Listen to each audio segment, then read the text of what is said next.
I've just been watching Boris Johnson's speech here and hearing the crowds chanting in the background, which the BBC had obviously done their utmost to dampen down the sound of that crowd chant, "Stop the coup, stop the coup." And there's some very interesting developments happened. One is that there's this issue now over, as what Tony Blair's describing as an elephant trap, which would be a snap general election before or around 14th of October. And there's a lot of people, and the BBC included, are saying, like after Boris Johnson's speech, we've got these two women here, BBC, the BBC correspondent here, and I've forgotten her name, a political correspondent, talking about, oh, well, Boris Johnson said there's not going to be an election, but obviously, because he doesn't want to make it look like that is what he really wants, but really that's what they're going to do, and blah, blah, blah. And, Tony Blair describing it as an elephant trap. The fact is that the majority of the establishment face now between the mass general public definitely don't want Brexit, really, now. Now everybody understands what it's all about. They don't want it, because we know what it's about. It's about the 1% avoiding paying taxes and having to let the EU rummage through all their fraudulent business and financial practices, a lot of them criminal. I mean, a lot of them are facing jail, and I've shared Gordon Bowden's link on numerous occasions. I'll leave it under here. He exposes all the financial crimes that many, especially Tory ministers, are heavily involved in, and that is what this is about. It is literally about criminals wanting to hold on to their loot, and many of them avoid jail or bankruptcy, you see, because their companies actually don't exist. And some of them are even receiving government subsidies for redundant companies that their shareholders in. This is the kind of stuff that Gordon Bowden is exposing. So, looking at it, and I've been studying this, from before Brexit began, because I knew that there was this issue going to be raised about us staying in the EU the minute David Cameron announced the Tory party decision to scrap human rights and replace them with their Bill of Rights. I knew straight away that something was afoot, and very quickly realised that, oh yes, it's the new EU tax regulations that are coming into place at the latest now in Britain, if we stay in the EU by January 2020. So these people are literally desperate. They are desperate. And that is why they're going to such extremes. And we are talking about the top echelons of British society here, the 1%, who do have control over our courts and our Queen. And they thought Parliament, except obviously there's a rebellion going on right now. So we are witnessing a revolt against a government that has revolted against the people, against democracy, against the law even. And we are in this situation that we have this High Court judgment that has supported Boris Johnson's alleged right, to lie to people as a political leader, to abuse his position of power and authority in Britain, to lie to people, tell them blatant lies on an issue that could literally leave them with no food, no medicines, no jobs, losing their homes, a rapidly crumbling economy, have us all queuing up outside council-run food banks to buy our meagre rations. As Michael Gove recently said, people will have the food that they need. Well, who's going to tell us the food that we need? this is so serious. And I have repeatedly shared the link here, which is now confirmed by Operation Yellowhammer as well. That, and this was published widely in January. They're planning for martial law. So if they don't get their Brexit, then, if they get their Brexit, then we're looking at martial law. So, as my channel says, I connect dots, and that's what I'm here, to connect the dots and to maybe shed some light, a perspective onto this now. So, let's say that we don't have a snap election by 14th of October, and we give these people more time, and we try and say, well, we're going to postpone Brexit, and then we'll have a referendum. But who's in power? It isn't the people demanding that's in power. It's Boris Johnson and his cronies. Now, we've recently also heard this government, ministers from this government, Michael Gove, one of them, stating quite blankly that, yes, they're prepared to break the law to get their no-deal Brexit, to get their hard Brexit. They are prepared to break the law. So they're prepared to ignore democracy. They're prepared to break the law to get their no-deal Brexit. So no matter what Parliament does now, these people are dead set on going ahead with their Brexit and getting their no-deal Brexit. And thereafter, there will be martial law. Now, what's even more disturbing is that there's been government ministers calling to have removed from, the military and police and civil servants, basically, to remove pro-EU people that are working within the civil service, to have them taken out of office. So, in the event of the no-deal Brexit, then literally breaking the law, ignoring democracy, having the ability to lie through their teeth. So whatever promises Boris Johnson gave here, we can just brush them aside like a pinch of salt, because at the end of the day, the man is a known perjurer. So we cannot believe a word that he says.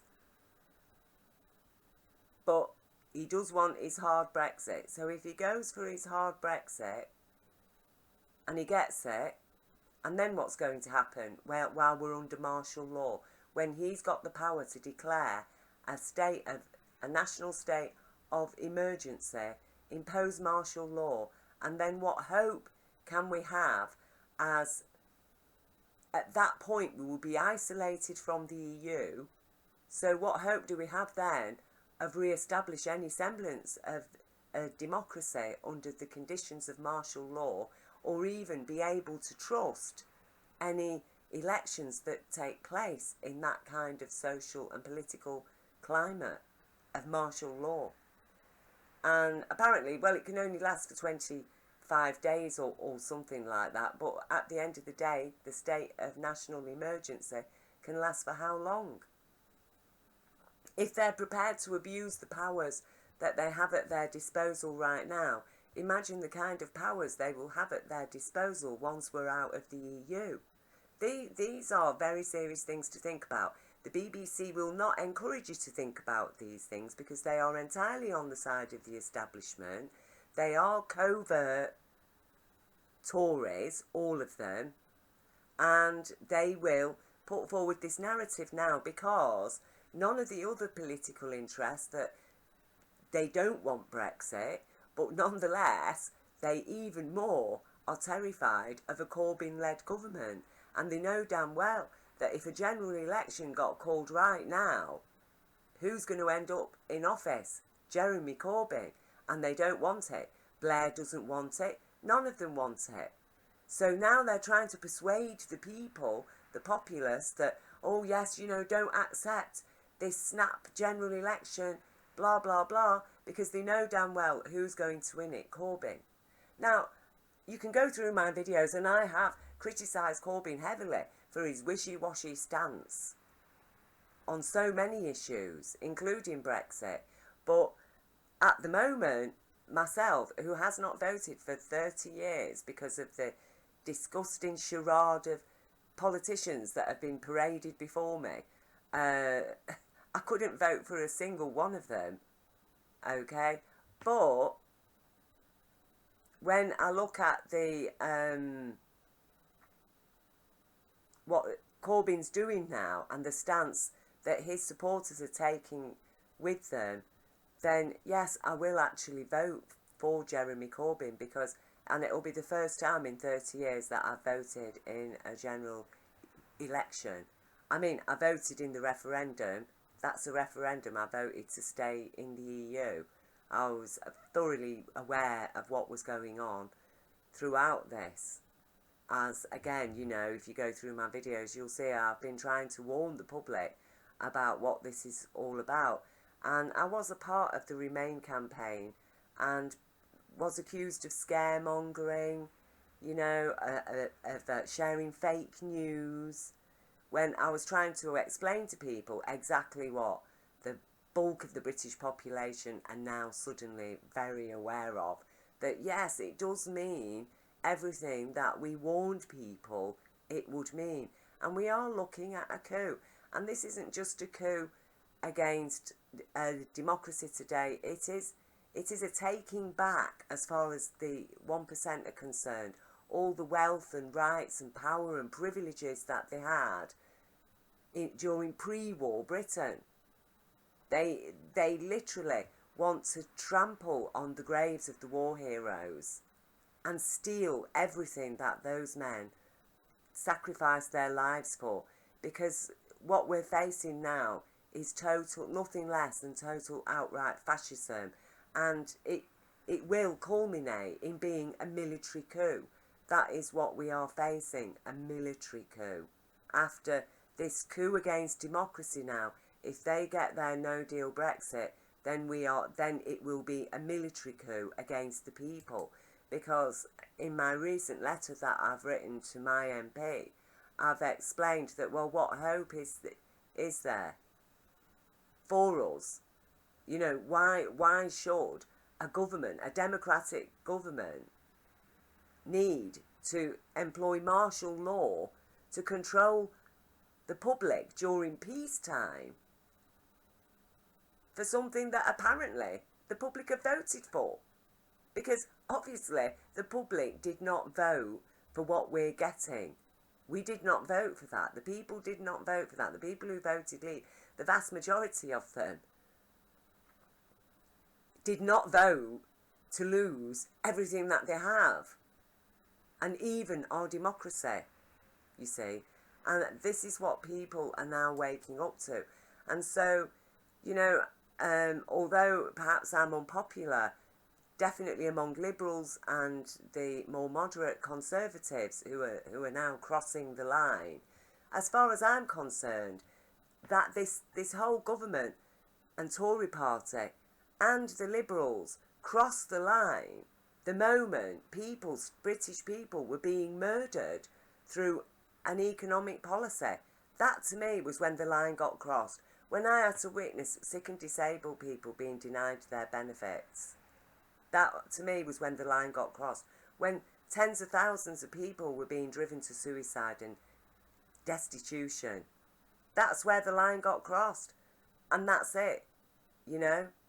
So what more could we expect? And we know for a fact, if austerity is known, according to an independent study, government study, to have caused the deaths of 130,000, well, 120,000 are cited in the study.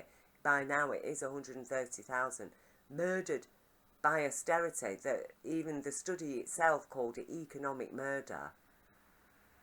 How many more are going to die as a result of the even worse austerity that's going to be inflicted by Brexit, by Boris Johnson's hard Brexit? How many more? We can expect double, if not triple, that figure. And don't forget, under martial law, how many people are going to end up being shot and killed by troops or police? This This is very, very, very serious. We are living in very dangerous times. And if it takes a snap election to get rid of this evil, tyrannical force of power that's been lodged in at number 10 since David Cameron got elected in his coalition government, then sorry, yeah, we're going to have to go for it. And I'm sorry, Blairite Labourites and Lib Lab Dems, okay, and moderate Tories, you're going to have to tolerate a Corbyn government, just as we the people have had to tolerate an Eton-led mob riding roughshod over us all, living above the law, killing people with an economic policy. Doing worse than Pinochet. Worse than Pinochet is David Cameron, Ian Duncan Smith, George Osborne, Theresa May, and now Boris Johnson. The whole lot of them. They put people like Pinochet when it comes to fascist dictators. He's a mouse compared to them. Because they have terrorised people. It is terror to face having no income, to face losing your home, to face destitution, to face that life itself becomes that dreadful that you're forced to end your life. That isn't suicide. That isn't suicide. That's manslaughter. That's criminal manslaughter, because they knew what they were doing. And the same as the very fact that they've got this planned and this Yellowhammer project planned shows that they knew what they were doing. They know what they were doing. They knew how unpopular it is going to be. And so, as far as I'm concerned, when you're dealing with a government that's saying they're prepared to break the law, that the High Courts and the Queen have stood by them in breaking the law, in ignoring the rules of democracy, in even having freedom now. High Court endorsed freedom to lie with impunity. This is very dangerous. We cannot trust them for a second, and they are going to have to go. And we do actually need an election before October the 14th, because as far as I'm concerned, if we give them more time, all we're doing is giving them more time to rig the elections. And I've shared it all here, which again I'll leave the link of my updated version, which I've included a letter to my MP here as well. There's lots of evidence in there about election rigging and the kind of shenanigans that they've been getting up to. So we can't trust them. We can't trust any government that has stated they're prepared to break the law. Because if a government cannot uphold and stand by the law, then that is not a government. That is a force of tyranny. And there's no two ways about it. And they've stated that. They're prepared to break the law. They are happy to tell blatant lies to people.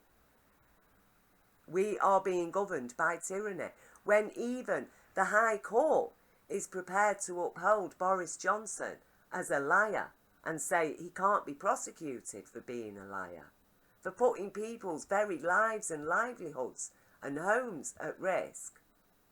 And as soon as as soon as they get their Brexit and they have the martial law, and then after that, believe you me, when the pound drops, then to the value of 50p, that means your wages halved at a time when all imported produce, if we manage to get a deal with America, because Congress is going to block it over the hard bordering Ireland issue, if ever we do get a deal, prices are going to rise dramatically.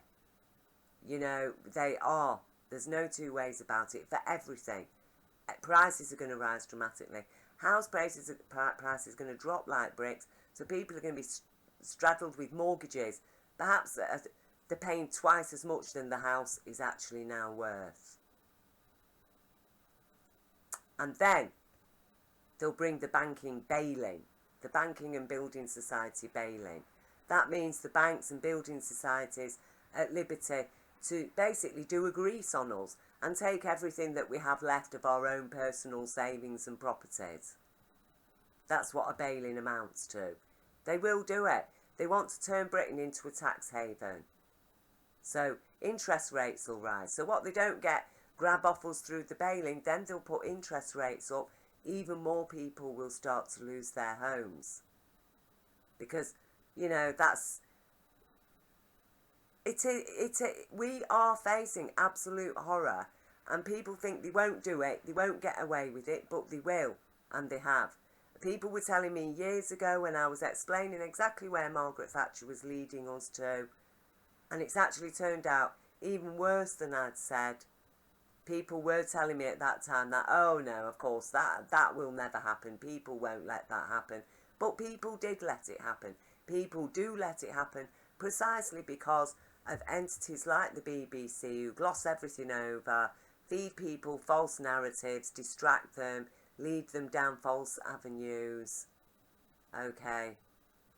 Because of entities like Cambridge Analytica, you know, Boris Johnson himself has admitted that they've employed an army of cyberbots, online cyberbots, posing as individuals who will get on Facebook and Twitter, target certain people, even threaten people, you know, spreading lies and gossip.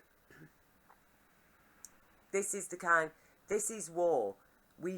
Surely the British people realise by now, look, we have been living under attack. From the very first moment this Tory coalition stepped into office, we, the people, have been under attack.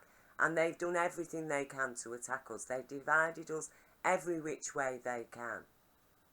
And so now with Tony Blair coming out and, you know, warning Corbyn about elephant traps and this and that, I'm sorry, I don't trust Tony Blair. I don't trust him. I do not trust him as far as I could throw him. And he's saying, well, you know, I'd vote for Jeremy Corbyn.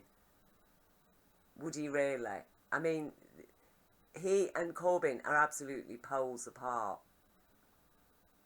So I'm in two minds now about whether or not we should have this sudden general election.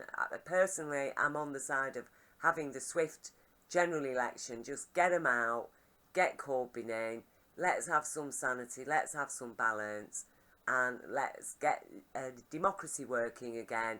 I mean, we've tolerated this horrific government for 3 terms nearly now. I think it's time to pull the rug up from under them, get them out of office, and yeah, if the country doesn't like Jeremy Corbyn, well, you know, we'll have 3 or 4 years, won't we, and we can make our minds up and vote him out if we don't like him. But at least we will have our democracy. At least we will have a lawful system. We'll still be in the EU with a deal or through a second referendum choosing to cancel Article 50.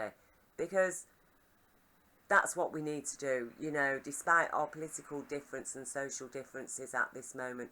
I think we do all understand that we, first and foremost, is our democracy, the law, our constitution of precedents, of legal precedents, and for sense and sanity to prevail and to find balance. Because these people will see the whole country go to ruin. They don't care. They're not affiliated to any country, really. Their only hope now is to avoid bankruptcy because of their criminal activities, to avoid paying the taxes that they should be paying. Okay, to avoid, many of them, to avoid jail. They are prepared to throw us down the river.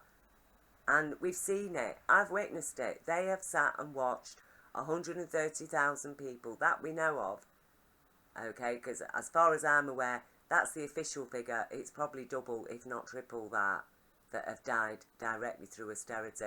I mean, don't forget all the doctors and nurses, hundreds of them, have been driven to suicide because they're on the front lines of dealing with the reality of austerity and its impact on the public. And for every person that's succeeded in committing suicide, there are probably 100 and so more who have tried and failed and who end up in NHS hospitals. This is, a crisis. They're talking about a crisis now. We have been in crisis since the very moment this evil criminal cabal calling themselves the Tory government stepped into number 10 and announced their policy of austerity, which David Cameron stated in no uncertain terms is to be permanent. Well, their hard Brexit will certainly make sure that austerity is exactly that, a permanent feature and fixture of the British economy. And that is right back to Victorian Britain, where they've always said they wanted to go. From Thatcher on, back to Victorian Britain. That means back to pre-war standards for the average citizen. No rights, no say, no voice. Poverty for 80% and, varying degrees of wealth along the upper tiers of the remaining 20%. We cannot go back to that. I'm sorry, we just can't. And, good on Jeremy Corbyn has made a speech today and calling for calm. And, I think he is our only hope. When I look at all the other contenders for Prime Minister, he's got the experience. We know who he is. We know what he's about. I don't really know any of the others. I don't trust them, and I don't trust Tony Blair. And it is a very fact that Labour had become so wishy-washy and actually more covert Tory that we've had a Tory government in for so long, and obviously they are not a government. What we're dealing with is a mob. That's it, an Eton mob, and they have created an Eton mess of Britain.